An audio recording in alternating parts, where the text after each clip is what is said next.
मतलब करता कोई प्रीत नहीं, मतलब की है सगरी दुनिया, बिन मतलब करता कोई प्रीत नहीं।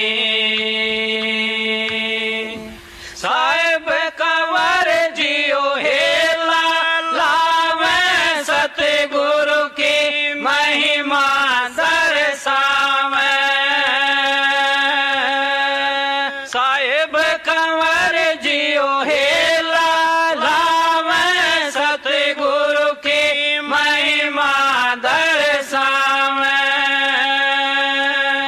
बिन सतगुरु चौरासी जावे, राधा स्वामी ने ये खोल कही।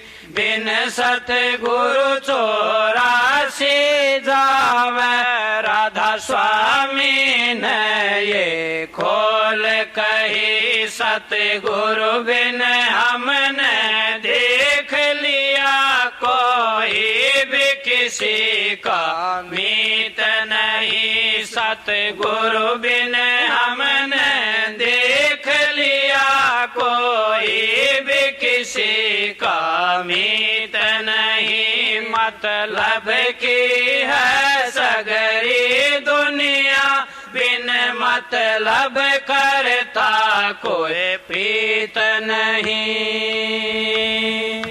अरे राम नारायण तुम सच कर मानो, गुरु वचन हृदय में ठानो। अरे राम नारायण तुम सच कर मानो, गुरु वचन हृदय में ठानो। सब कुछ एक गुरु ही जानो, इसे बड़ जग में कोई चीज नहीं। सब कुछ एक गुरु ही जानो, इसे बड़ जग में कोई चीज नहीं। सतगुरु बिन हमने देख लिया, कोई भी किसी का मीत नहीं। मतलब की है सगरी दुनिया, बिन मतलब करता कोई प्रीत नहीं। मतलब की है सगरी दुनिया, बिन मतलब करता कोई प्रीत नहीं। सतगुरु बिन हमने देख लिया, कोई भी किसी का मीत नहीं। मतलब की है सगरी दुनिया, बिन मतलब करता कोई प्रीत नहीं। मतलब की है सगरी दुनिया, बिन मतलब करता कोई प्रीत नहीं। राधा राधा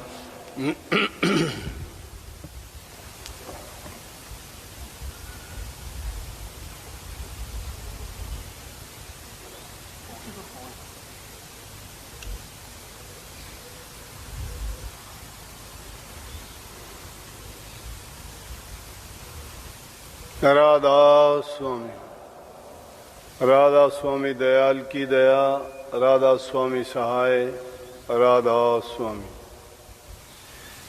प्यारे सत्संगी भाइयों बहनों, आप सबको विदित है कि पिछले 3-3.5 महीने से कोरोना बीमारी के कारण लॉकडाउन लगे, आना जाना सब बंद हुआ।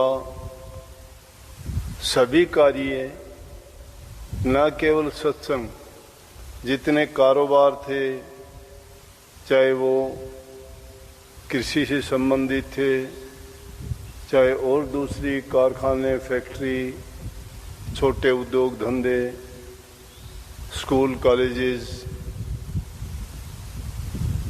होटल, पार्क, सभी मॉल वगैरह, बाजार सब बंद रहे। और अब भी हालत यूं की त्यों है, क्योंकि ये एक प्रकृति द्वारा अचानक कैसी करवट ली, इंसान की इतनी सामर्थ्य नहीं है कि उसको समझ सके। परंतु बचने के लिए इंसान लाखों उपाय करता है, और उन्हीं बातों को देखते हुए दुनिया में सब ने कोशिश की, घरों में बंद रहे, मुंह पर मास्क लगा के रखे, बार बार हाथों को साबुन से धोना, सैनिटाइज करना, सोशल डिस्टेंस, किसी से एक दूसरे से मिलना नहीं, किसी से हाथ नहीं मिलाना, करीब किसी के नहीं जाना, चाहे कोई कितना भी घनिष्ठ था। अब भी हालात उससे भी बुरे हैं। शुरू में कहते थे गर्मी होगी, गर्मी में ये वायरस खत्म हो जाएगा, कयास लगाए जा रहे थे, दवाई की खोज हो जाएगी, ये खत्म हो जाएगा, लेकिन कुछ नहीं कहा जा सकता कितने दिन तक चल सकता है। हाँ, इतना है उसमें सावधानी बरतने की जो जरूरत थी, जो आवश्यकताएं थी, जो सरकार द्वारा दिशा निर्देश थे, तो ये बात एक खुशी की बात थी कि आप सब ने बखूबी उसको निभाया। जो आदेश आपको किया गया था, पूरे आदेशों की पालना की। एक सत्संगी भी कभी इस दौरान में सत्संग भवन में नहीं आया, चाहे वो 5 किलोमीटर के फासले पे रहने वाला था, चाहे उसका कितना भी जरूरी काम था। ये देख के मुझे यकीन आया कि सत्संगी कम से कम इतना तो सीख गए हैं कि वो कही हुई बात का पालन करते हैं। और इस रोग से जीतने का सबसे अच्छा तरीका भी यही था, और इसकी कोई दवा दारू, कोई इंजेक्शन वगैरह नहीं था। दुख तो बहुत होता है। गुरु पूर्णिमा का सत्संग हमारे लिए सबसे बड़ा त्योहार था। आप लोग सब यहाँ आते, एकत्रित होते, सेवा करने का मौका मिलता, मिल बैठ के भोजन प्रसाद लेते, सत्संग का आनंद उठाते। कितने दिन के बाद मिलन होता, और इस गुरु पर्व को हम कितनी खुशी से मनाते। लेकिन ये हमारे अकेलों के साथ नहीं, सबके साथ ऐसा ही हुआ है। फिर भी मैंने प्रयास ये किया इस दौरान में कि आपको सत्संग से वंचित नहीं होने दिया। 1 घंटे का समय मैंने आप लोगों के लिए इसीलिए निकाला, और वो बिल्कुल आप लोगों के लिए अच्छा भी रहा, क्योंकि बहुत से सत्संगियों के बाद जो टेलीफोन आए, संदेश उनके आए, तो कितने लोगों ने ये बताया कि जी हम तो डिप्रेशन में चले गए होते, हमने दवाइयाँ स्टार्ट कर दी थी, लेकिन जब से सत्संग का कार्यक्रम आपका हुआ, और सत्संग सुनने के लिए पहले ही 1 घंटे पहले इंतज़ार करने लग जाते थे, सत्संग सुनने के बाद उसको 2-3 बार सुनते थे, ये पता ही नहीं लगा हमें कि हमें कोई किसी प्रकार की इस बीमारी के कारण अकेलापन, या कोई चिंता, या कोई भय, या कोई किसी प्रकार की हमें ये नज़र आई हो कि हमारे जीवन में कोई ऐसी रुकावट आई है। जो लोग दवाई पे चले गए थे, उन्होंने भी दवाई छोड़ दी, और उन्होंने बड़ा खुशी का इजहार किया। उस बात को देखते हुए मैंने लगातार उसको जारी रखा, 100 सत्संग लगातार किए, और उसके बाद भी सार वचन प्रथम भाग को 13 हिस्सों में बांट के मैंने आपके सामने बहुत सरल करके, समझा के, और इतनी अच्छी तरह पेश किया कि जो सत्संगी कभी सार वचन को पढ़ते भी नहीं थे, जानते भी नहीं थे, और पढ़ते थे तो उसका मतलब समझ में नहीं आता था, उनकी भी इतनी रुचि बढ़ी कि सब ने बड़े खुशी खुशी से ये कहा कि हमें तो सार वचन की बातें अब समझ में आई। तो निश्चित रूप से आप उदास होंगे इस बात को लेके, लेकिन खुशी इस बात की होगी कि हम सब सत्संगी बिल्कुल अच्छी तरह से सेहतमंद और भले चंगे हैं। मुझे किसी सत्संगी की ये रिपोर्ट नहीं मिली कि किसी को इस वायरस के कारण एक दिन भी बुखार आया हो, क्योंकि सब ने पालना के 6 मार्च के सत्संग में जब ये बात चली थी, मैंने सबके सामने कही थी, रिकॉर्डेड है वो सत्संग में, कि जो लोग किसी प्रकार का नशा नहीं करते, हुक्का, बीड़ी, पान, तंबाकू, शराब वगैरह सब नशीली चीज, जिसका भी किसी भी नशीली चीज का प्रयोग नहीं करते हैं, और जो मांस, मछली, अंडे नहीं खाते हैं, उनको ये रोग नहीं लगेगा।